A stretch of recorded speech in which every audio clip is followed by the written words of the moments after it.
Assalamualaikum warahmatullahi wabarakatuh. Halo semuanya, kembali lagi bersama saya Deden Hidayat. Kali ini kita akan melanjutkan pembahasan kita mengenai trigonometri.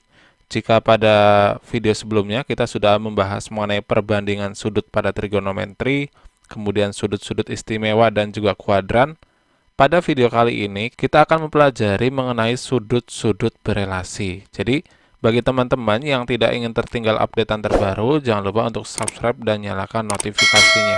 Oke, langsung saja. Jika ada kuadran seperti ini dibedakan atas 4 daerah, di mana ini daerah pertama, ini daerah kedua, kemudian ini daerah ketiga, dan ini daerah keempat.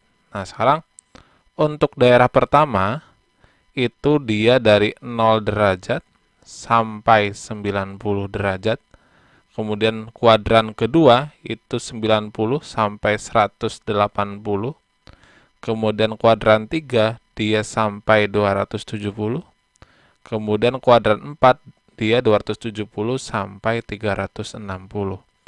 Nah, kemudian untuk apa sudut berelasi ini? Jadi sudut berelasi ini berguna untuk ketika misalkan saya tanyakan nilai dari sinus 150 itu berapa? Nah, ketika kita akan menentukan ini, maka kita akan menggunakan sudut-sudut berelasi. Karena pada sudut-sudut istimewa kemarin, itu sudutnya hanya sampai 90 derajat. Sebelum kita menentukan nilai dari sin 150, dia kan terletak pada kuadran 2. Maka kita gunakan di kuadran 2 ini. Jadi untuk menentukan sin 150 itu, kita bisa menggunakan 90 plus alfa atau 180 min alfa. Jadi terdapat dua pilihan. Nah, jika di kuadran pertama dia berlaku 90 minus alfa. Kemudian jika di kuadran ketiga dia berlaku apa? Yaitu 180 plus alfa atau 270 min alfa. Nah, kalau di kuadran keempat, berarti dia bisa 270 plus alfa atau 360 minus alfa. Nanti saya jelaskan apa kelebihan kita menggunakan 180, 360, dan juga 270 dan 90. Oke, sekarang kita cari terlebih dahulu nilai dari sin 150. Jadi sin 150 itu bisa kita cari dengan cara sin 180 dikurangi dengan 30. Berarti kan nilai alfanya itu adalah 30. Atau bisa kita tuliskan, dia menjadi nilai sin 30. Nah, sin 30 sendiri itu berapa? Sin 30 sendiri itu adalah setengah. Nah, itu jika kita menggunakannya itu yang 180 min alfa. Nah, jika kita menggunakannya yang 90 plus alfa juga boleh.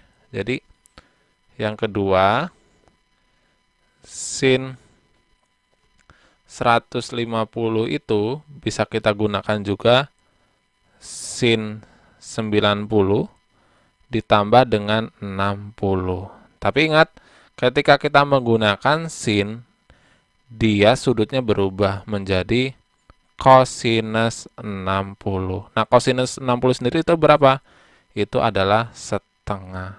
Dan jangan lupa, itu kuadran 150 itu, dia terletak di kuadran berapa? Di kuadran 2. Artinya kalau di kuadran 2, nilai sinus itu positif. Maka di sini setengah, ini setengah. Kemudian saya contohkan lagi yang kedua. Contoh yang kedua, misalkan kita di sini disuruh menentukan nilai dari cosinus 180. Nah, nilai cosinus 180 itu berapa? Oke, kita cari. Berarti kita bisa menggunakan ini. Jadi cosinus 180 dikurangi 0, maka dia sama dengan cosinus 0. Cos 0 itu berapa? Cos 0 itu adalah 1. Atau juga kita menggunakan sin 90 plus, 90 plus alfa, di mana berarti cos 180 itu dia sama dengan cos 90 plus 90, di mana 90 tambah 90 ini karena kita menggunakan 90 plus alfa, jadi cos ini berubah jadi sinus 90. Nah, sinus 90 itu berapa? 1. Nah, kemudian ingat kuadran 180 itu dia terletak di kuadran 2. Artinya apa? Nilai cos ini negatif, berarti ini negatif, ini negatif. Nah, dengan dua contoh tersebut, teman-teman bisa perhatikan. Jadi, jika kita menggunakan 180 atau 90, jadi ketika kita menggunakan 180, dia tadinya nilainya cos, dia akan tetap cos. Oke. Nah, tapi ketika kita menggunakan 90, dia akan berubah. Ini tadinya cos, dia menjadi nilai sinus. Oke, jadi perhatikan ya.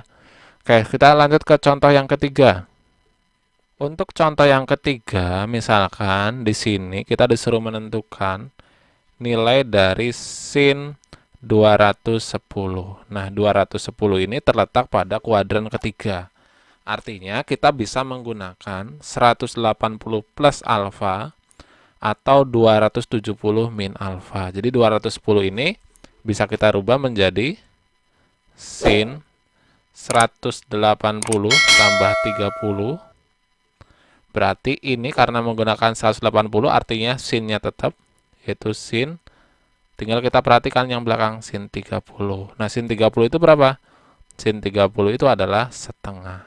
Tapi ingat, 210 itu dia di kuadran 3. Artinya kalau di kuadran 3 itu nilai sin itu negatif. Maka ini hasilnya negatif.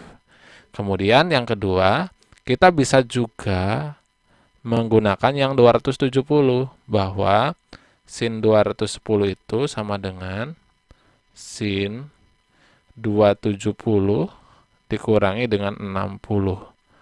Maka karena dia menggunakan 270, nilai sin-nya itu berubah jadi cos 60. Oke. Cos 60 itu berapa? Cos 60 itu adalah setengah. Dimana karena ini terletak di kuadran ketiga, nilai sin itu dia negatif. Jadi negatif setengah. Jadi perhatikan juga ya.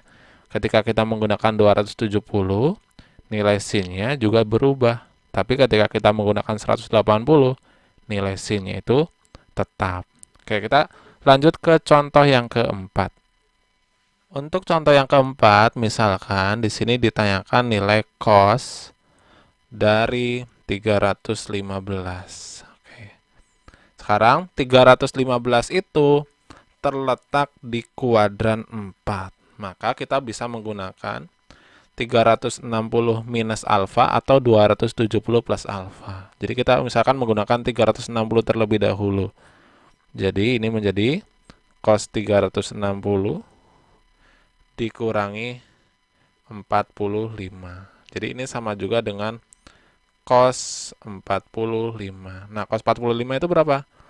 Adalah setengah akar 2. Tapi perhatikan, 315 itu dia di kuadran 4. Artinya karena ini cos berarti dia positif. Nah, sekarang bisa juga kita menggunakan yang 270. Berarti 315 itu dia sama dengan cos 270 tambah 45. Oke, karena dia menggunakan 270, berarti jadinya nilai cosnya dia menjadi sin 45. Nah, sin 45 sendiri berapa?